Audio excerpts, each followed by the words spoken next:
What's going on, Tech Feed? Welcome back to another episode of TechnoBuffalo's Driven. We are on location in beautiful Scottsdale, Arizona, getting a first drive of the 2014 Kia Forte. This guy is going to be coming to market in the middle part of this year, completely redone from the ground up. So we've got a beautiful backdrop, we've got awesome windy roads, we've got a brand new car. Let's go ahead and put it through its paces and see if it's going to be worth your car buying buck.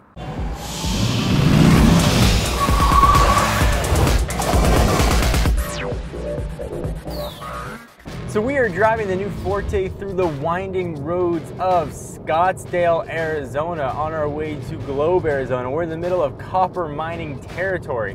So one of the new features that Kia is touting is their UVO with eServices. Now the eServices is going to have to be tethered to your smartphone, either iOS or Android. But unfortunately we can't demonstrate that for you. The iOS app, it told us is in approval, and the Android app is still in the late stages of development. But presumably by the time this car hits the road in the middle part of the year, those will be readily available. What you do get with UVO though is a pretty robust voice services. So let me give you an example here of how things work. There's a button right on the steering wheel that you push and you start talking to the car.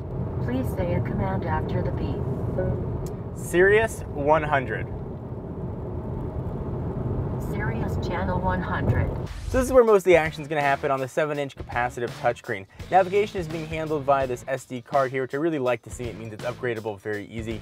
All your sources are here: FM, AM, satellite radio, even HD radio, something you don't see on even a lot of more expensive cars. So one of the interesting things that this model Forte offers is the ability to change your driving dynamics. So with a simple push to the steering wheel, you can go from comfort, going to give you a softer ride, make the suspension a little less tight. You can go into normal mode, which will sort of bring you a balance of comfort and sport. You can go into sport and it tightens things up a little bit. When I've got it in comfort, I really don't feel that many bumps. These are not the most nicely paved roads that we're on right here. But really the suspension does a very nice job. One of the other cool things the car has is right in the middle, we've got about a 4-inch-ish TFT screen that'll give you different information about the car.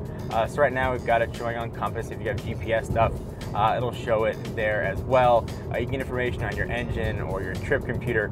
Just a very nice feature that usually you see reserved for more expensive cars. The materials throughout the cabin are a little bit on the cheaper plastic side.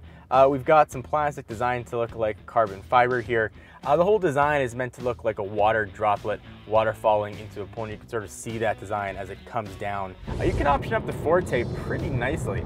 So right now we've got driver memory seats, we've got cooled and heated seats for the driver, you've got power windows, and a lot of things that you don't see on ordinarily this level of car. You're getting keyless entry, push button start stop, a ton of controls on the steering wheel here.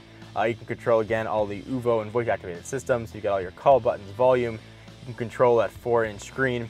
You can do everything right from the steering wheel. And speaking of the steering wheel, it's pretty widely bolstered, feeling more like a sport steering wheel than a subcompact. I would have liked to have seen paddle shifters, but on a 2-cylinder 4-liter engine, it's certainly a very forgivable. He is really trying to be a disruptive car company to really sort of buck the paradigms that we've seen in other sort of low-end compact cars like the Altima, like the Corolla. They're doing a pretty nice job of it. So what's the verdict on the 2014 Kia Forte? This is a luxury mid-size car disguised in a subcompact package.